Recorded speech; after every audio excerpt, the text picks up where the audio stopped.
नमस्कार दोस्तों, etc educational group में आप सभी लोगों का हार्दिक स्वागत है। आज हम बात करेंगे नई शिक्षा नीति 2020 की, जिसने 1986 से चली आ रही पुरानी शिक्षा नीति का स्थान ले लिया है और एक बड़े बदलावों के साथ इसमें कई सारे सुधार भी लिए गए हैं, जिनके बारे में हम कुछ खास बातें जानेंगे। तो ये जानते हैं, पहली बात, स्कूलों में अब 10th+2 सिस्टम खत्म होगा, यानी अब उसके स्थान पर शुरू होगा 5+3+3+4 फॉर्मेट। यानी कि शुरू के 5 सालों में प्री प्राइमरी स्कूल के 3 साल और कक्षा 1 और कक्षा 2 सहित फाउंडेशन स्टेज शामिल होंगे। इन 5 सालों की पढ़ाई के लिए एक नया पाठ्यक्रम तैयार किया जाएगा। अगले 3 साल का स्टेज कक्षा 3 से 5 तक का होगा। इसके बाद 3 साल का मिडिल स्टेज आएगा, यानी कक्षा 6 से 8 तक का स्टेज।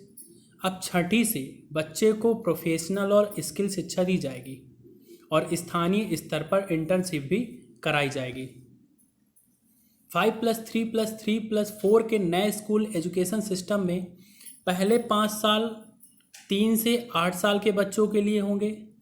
उसके बाद के 3 साल 8 से 11 साल के बच्चों के लिए और उसके बाद के 3 साल 11 से 14 साल के बच्चों के लिए, और स्कूल में सबसे आखिरी के 4 साल 14 से 18 साल के बच्चों के लिए निर्धारित किए जाएंगे।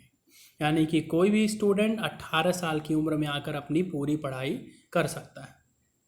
हम इसकी दूसरी बात करें तो छठी कक्षा से रोजगार परक शिक्षा की ओर जोर दिया जाएगा। नई शिक्षा नीति को अंतिम रूप देने के लिए बनाई गई समिति का नेतृत्व कर रहे डॉक्टर कस्तूरी रंगन ने कहा है कि अब कक्षा 6वीं से ही बच्चों को प्रोफेशनल और स्किल शिक्षा दी जाएगी। स्थानीय स्तर पर इंटर्नशिप भी कराई जाएगी। व्यावसायिक शिक्षा और कौशल विकास पर जोर दिया जाएगा। नई शिक्षा नीति बेरोजगार तैयार नहीं करेगी, अर्थात रोजगार की ओर उन्मुख करेगी। स्कूल में ही बच्चों को नौकरी के जरूरी प्रोफेशनल शिक्षा दी जाएगी।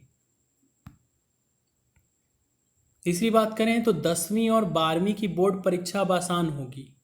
पहले की तरह 10वीं और 12वीं की परीक्षाएं नहीं होंगी। अब इसमें बड़े बदलाव किए जाएंगे। बोर्ड परीक्षाओं के महत्व को कम किया जाएगा। कई सारे इसमें अहम सुझाव भी हैं, जैसे कि साल में 2 बार परीक्षाएं कराना, अर्थात अगर हम कहें तो इस सेमेस्टर प्रणाली लाई जाएगी, जिसमें 2 हिस्सों में एग्जाम होंगे। एक होगा ऑब्जेक्टिव और एक होगा डिस्क्रिप्टिव। बोर्ड परीक्षा में मुख्य जोर ज्ञान के परीक्षण पर होगा, ताकि जो छात्रों में रटने की प्रवृत्ति है वो धीरे धीरे खत्म हो। बोर्ड परीक्षाओं को लेकर छात्र हमेशा से दबाव में रहते हैं और ज़्यादा अंक लाने के चक्कर में कोचिंग पर डिपेंड हो जाते हैं, लेकिन भविष्य में उन्हें उससे मुक्ति मिल जाएगी। नई शिक्षा नीति में कहा गया है कि विभिन्न बोर्ड आने वाले समय में बोर्ड परीक्षाओं के प्रैक्टिकल मॉडल को तैयार करेंगे। इसमें अगली बात है, 5वीं कक्षा तक मातृभाषा में पढ़ाई होगी, अर्थात हम कह सकते हैं कि बच्चा जिस भी क्षेत्र का है, जिस भी भाषा क्षेत्र को जानता है, उसी भाषा में अपनी 5वीं तक की पढ़ाई पूरी कर सकता है। अगर संभव हो सके तो 8वीं कक्षा तक मातृभाषा में शिक्षा उपलब्ध कराई जाएगी। स्कूलों में ऐसे होगा बच्चों की परफॉर्मेंस का आकलन। बच्चों के रिपोर्ट कार्ड में बहुत बड़ा बदलाव होगा। उनका 3 स्तर पर आकलन किया जाएगा। एक तो स्वयं स्टूडेंट करेगा, दूसरा उस स्टूडेंट का सहपाठी या फिर मित्र करेगा, तीसरा उसका शिक्षक करेगा। नेशनल असेसमेंट सेंटर परख बनाया जाएगा, जो बच्चों को सीखने की क्षमता पर समय समय पर परीक्षण करेगा। 100% नामांकन के जरिए पढ़ाई छोड़ चुके करीब 2 करोड़ बच्चों को फिर दाखिला दिलाया जाएगा। हम इसमें अगली बात करें तो ग्रेजुएशन में 3 से 4 साल की डिग्री या फिर इसमें मल्टीपल एंट्री और एग्जिट सिस्टम भी लागू किया जाएगा। इसके तहत कह सकते हैं कि अगर कोई स्टूडेंट 1 साल की पढ़ाई पूरी करता है कॉलेज की, तो उसे सर्टिफिकेट मिलेगा। 2 साल के बाद डिप्लोमा और 3 साल के बाद डिग्री मिलेगी, और चौथे साल की पूरी करने के बाद उसे डिग्री के साथ डिप्लोमा भी दिया जाएगा। नई शिक्षा नीति में एमफिल की व्यवस्था को खत्म किया जाएगा। देश की नई शिक्षा नीति लागू होने के बाद अब छात्रों को एमफिल नहीं करना होगा। एमफिल का कोर्स नई शिक्षा नीति में निरस्त कर दिया गया है। नई शिक्षा नीति लागू होने के बाद अब छात्र ग्रेजुएशन, पोस्ट ग्रेजुएशन और उसके बाद पीएचडी करेंगे। 4 साल का ग्रेजुएशन डिग्री प्रोग्राम, फिर एमए, और उसके बाद बिना एमफिल के सीधे वो पीएचडी कर सकते हैं। नई शिक्षा नीति के तहत एमफिल कोर्सेज को खत्म किया गया है। इसे बड़ा बदलाव माना जा रहा है। खत्म होंगे यूजीसी, एनसीटीई, एआईसीटीई, बनेगी एक रेगुलेटरी बॉडी। कॉलेजों को कॉमन एग्जाम का ऑफर। नई शिक्षा नीति के तहत उच्च शिक्षण संस्थानों में प्रवेश के लिए कॉमन एंट्रेंस एग्जाम का ऑफर दिया जाएगा। यह संस्थान के लिए अनिवार्य नहीं होगा। राष्ट्रीय परीक्षा एजेंसी यह परीक्षा कराएगी। स्कूलों में प्री प्राइमरी लेवल पर स्पेशल सिलेबस तैयार होगा। स्कूल कॉलेजों की फीस पर नियंत्रण के लिए एक तंत्र बनेगा। खरे ने बताया कि उच्च शिक्षण संस्थानों को ऑनलाइन स्वतः घोषणा के आधार पर मंजूरी मिलेगी। मौजूदा इंस्पेक्टर राज खत्म होगा। अभी केंद्रीय विश्वविद्यालय, राज्य विश्वविद्यालय, डीम्ड विश्वविद्यालय और प्राइवेट विश्वविद्यालय के लिए अलग अलग नियम हैं। भविष्य में सभी नियम एक समान बनाए जाएंगे और फीस का नियंत्रण भी एक तंत्र तैयार किया जाएगा। नेशनल रिसर्च फाउंडेशन की तैयारी की जाएगी। सभी तरह के वैज्ञानिक एवं सामाजिक अनुसंधानों को नेशनल रिसर्च फाउंडेशन बनाकर नियंत्रित किया जाएगा। उच्च शिक्षण संस्थानों को बहुविषयक संस्थानों में बदला जाएगा। 2030 तक हर जिले में या उसके आसपास एक उच्च शिक्षण संस्थान होगा। शिक्षा में तकनीक के इस्तेमाल पर जोर दिया गया है। इनमें ऑनलाइन शिक्षा का क्षेत्रीय भाषाओं में कंटेंट तैयार करना, वर्चुअल लैब, डिजिटल लाइब्रेरी, स्कूलों, शिक्षकों और छात्रों को डिजिटल संसाधनों से लैस कराने जैसी योजनाएं शामिल है। इसमें हम अगली बात करें तो स्कूली शिक्षा, उच्च शिक्षा के साथ कृषि शिक्षा, कानूनी शिक्षा, चिकित्सा शिक्षा, तकनीकी शिक्षा जैसी व्यावसायिक शिक्षा भी नई शिक्षा नीति के दायरे में होगा। कला, संगीत, शिल्प, खेल, योग, सामुदायिक सेवा जैसे सभी विषयों को भी पाठ्यक्रम में शामिल किया जाएगा। इन्हें सहायक पाठ्यक्रम नहीं कहा जाएगा। ऑनलाइन एजुकेशन पर अब जोर दिया जा रहा है। नए सुधारों में टेक्नोलॉजी और ऑनलाइन एजुकेशन पर जोर दिया गया है। कंप्यूटर, लैपटॉप, फोन इत्यादि के जरिए विभिन्न ऐप का इस्तेमाल करके शिक्षण को रोचक बनाने की बात कही गई है।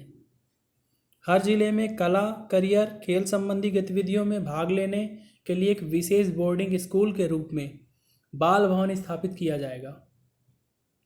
अभी हमारे यहाँ डीम्ड यूनिवर्सिटी, सेंट्रल यूनिवर्सिटी और स्टैंडर्ड लोन यूनिवर्सिटी इंस्टीट्यूट के लिए अलग अलग नियम हैं।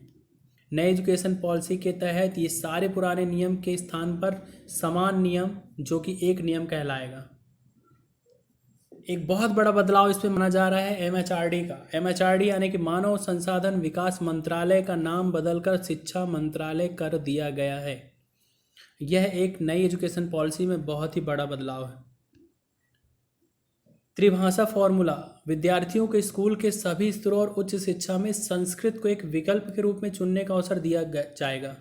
त्रिभाषा फॉर्मूला में यह भी विकल्प शामिल होगा। इसके मुताबिक किसी भी विद्यार्थी पर कोई भी भाषा थोपी नहीं जाएगी। भारत की अन्य पारंपरिक भाषाएं और साहित्य भी विकल्प के रूप में उपलब्ध होंगे। विद्यार्थियों को एक भारत श्रेष्ठ भारत पहल के तहत 6 से 8 ग्रेड के दौरान किसी समय भारत की भाषाओं पर एक आनंददायक परियोजना गतिविधि में भाग लेना होगा। कोरियाई, थाई, फ्रेंच, जर्मन, स्पेनिश, पुर्तगाली, रूसी भाषाओं को माध्यमिक स्तर पर पेश किया जाएगा। विदेशी यूनिवर्सिटी को भारत में कैंपस खोलने की अनुमति और स्कॉलरशिप पोर्टल पर विस्तार किया जाएगा। नई शिक्षा नीति में विदेशी विश्वविद्यालयों को भारत में कैंपस खोलने की अनुमति मिलेगी। एक्सपर्ट्स का कहना है कि इससे भारत के स्टूडेंट विश्व के बेस्ट इंस्टीट्यूट व यूनिवर्सिटी में अपना शिक्षण का कार्य कर सकेंगे। इन महत्वपूर्ण विषयों के साथ और इन महत्वपूर्ण फैक्टों के साथ इसके बारे में कुछ विशेष बातें और कि राष्ट्रीय शिक्षा नीति 2020 को परामर्शों और अभूतपूर्व प्रक्रियाओं के बाद तैयार किया गया है, जिसमें 2.5 लाख ग्राम पंचायतों, 6600 ब्लॉकों, 6000 यूएलबी, 676 जिलों से प्राप्त हुए लगभग 2 लाख से ज़्यादा सुझावों को शामिल किया गया है। और एमएचआरडी द्वारा जनवरी 2015 में इस अभूतपूर्व सहयोगात्मक, समावेशी, अत्यधिक भागीदारी वाली परामर्श प्रक्रिया की शुरुआत की गई है। मई 2016 में नई शिक्षा नीति के विकास के लिए गठित समिति ने अपनी रिपोर्ट प्रस्तुत की थी, जिसकी अध्यक्षता स्वर्गीय श्री TSR सुब्रमण्यम, पूर्व कैबिनेट सचिव, ने की थी। इसी के आधार पर मंत्रालय ने राष्ट्रीय शिक्षा नीति 2016 के लिए कुछ इनपुट तैयार किए थे और वर्तमान में इन्हीं सब बातों को बेस में रख करके नई शिक्षा नीति 2020 के लिए परामर्श दिया गया। तो मित्रों, फिलहाल के लिए आज इतना ही। अगर आप इसे पसंद कर रहे हैं तो लाइक करिए, सब्सक्राइब करिए और शेयर करिए। धन्यवाद, फिर मिलेंगे।